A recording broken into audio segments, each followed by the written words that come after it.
అందరికీ విద్యా ప్రేరణ ఛానల్కి స్వాగతం, సుస్వాగతం. ఈ ఛానల్ని సబ్స్క్రైబ్ చేసుకోవాల్సినటువంటి వారు ఎవరైనా ఉంటే చేసుకుని లైక్ చేసి షేర్ చేస్తారని మనసారా కోరుకుంటూ ఈరోజు ఒక మంచి సందేశంతో ఈ వీడియోను చేయడం జరిగింది.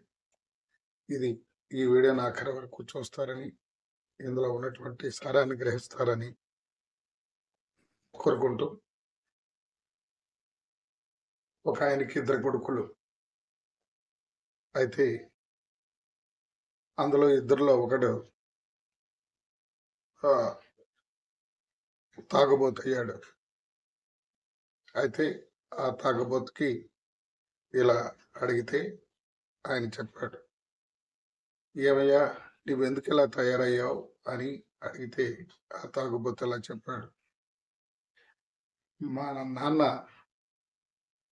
ఎప్పుడు తాగుతూనే ఉండేవాడు, మా అమ్మని కొడుతూ ఉండేవాడు,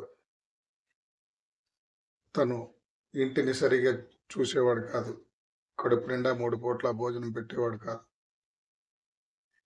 పడరాని పాటలన్నీ పడి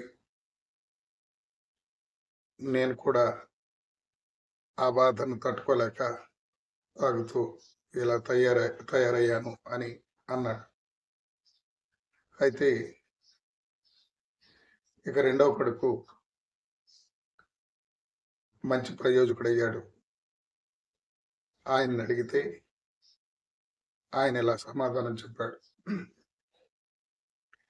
మా నాన్నగారు బాగా తాగుతూ ఉండేవాడు, ఇంటిని పట్టించుకునేవాడు కాదు,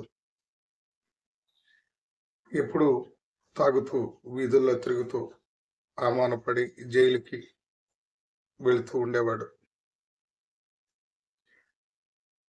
అయితే అమ్మని విపరీతంగా కొడుతూ ఉండేవాడు, విపరీతంగా తిడుతూ ఉండేవాడు, పరువు గౌరవాన్ని మర్యాదని మంట గలిపాడు.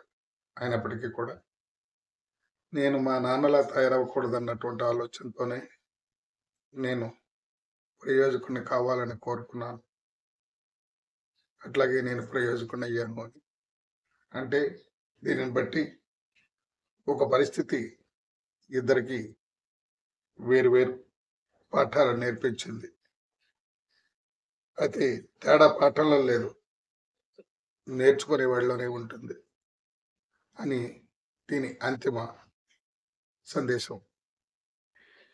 ఇద్దరిని కన్నది తండ్రే, కానీ బుద్ధివంతులని ఎవరినైనా మనం మార్చాలన్న బుద్ధితనం వాళ్ళది మారదు, వాళ్ళ మనసు ఒకే దానిపైన ఉంటుంది. బుద్ధిహీనులైనటువంటి మనసుని మార్చలేము. వారు మారాలనుకున్నా తప్పులు వెతుకుతూ ఆ తప్పును చూపిస్తారు కానీ మంచిని మాత్రం చూడరు. అందుకే ఆ మంచితనం ఎంత గొప్పదో, చెడు ఎంత నీచమైనదో మనకి అర్థమవుతుంది. అందుకనే ఈ విషయాన్ని మీరు తెలుసుకొని, ఈ సందేశాన్ని మీరు అర్థం చేసుకొని, ఈ ఛానల్ని మీరు సబ్స్క్రైబ్ చేసి, షేర్ చేసి, లైక్ చేసి ఫాలో చేస్తారని నేను మనసారా కోరుకుంటూ, ఇంకొక విషయంతో మళ్ళీ మీ ముందరకు వస్తా. అంతవరకు చలో, బాయ్.